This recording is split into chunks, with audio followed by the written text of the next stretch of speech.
ഇത് നമ്മൾ ചെയ്യുന്നതിലൂടെ നിങ്ങൾക്ക് നിങ്ങളുടെ ബോക്സിംഗ് കരിയറിൽ അല്ലെങ്കിൽ നിങ്ങൾ ബോക്സിംഗ് ചെയ്യുന്ന സമയത്ത് നിങ്ങൾക്കൊരു പഞ്ച് വന്നു. ആ പഞ്ചിൻ്റെ സമയത്ത് നിങ്ങൾ അറിയാണ്ട് തന്നെ നിങ്ങളുടെ ബോഡി റിയാക്ട് ചെയ്യും. അതിനെങ്ങനെ നേരിടാം. അപ്പം അതിന് നിങ്ങൾ എന്ത് ചെയ്യണം?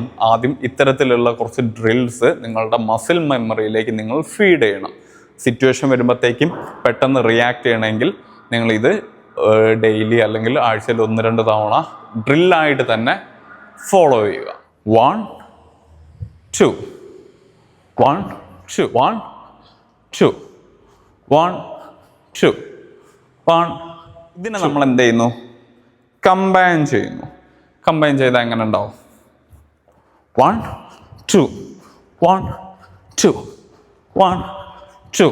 ആക്ച്വലി ഇതൊരു സ്റ്റെപ്പ് ഇൻ സ്റ്റെപ്പ് ബാക്ക് എന്ന നിങ്ങൾ ബോക്സിങ്ങിലെ step in and step back ഒരു മൂവ്മെൻ്റ് ആണ്. ഇപ്പം നിങ്ങൾക്ക് പഞ്ച് വരുന്ന സമയത്ത് നിങ്ങൾ സ്റ്റെപ്പ് ഇൻ ചെയ്തു, ആ പഞ്ചിനെ നിങ്ങൾ ഒഴിവാക്കുന്നു. ലീൻ ബാക്ക് എന്നെല്ലാം പറഞ്ഞ് കുറച്ച് ഡിഫൻസീവ് മൂവ്മെൻറ്റുകളുണ്ട്.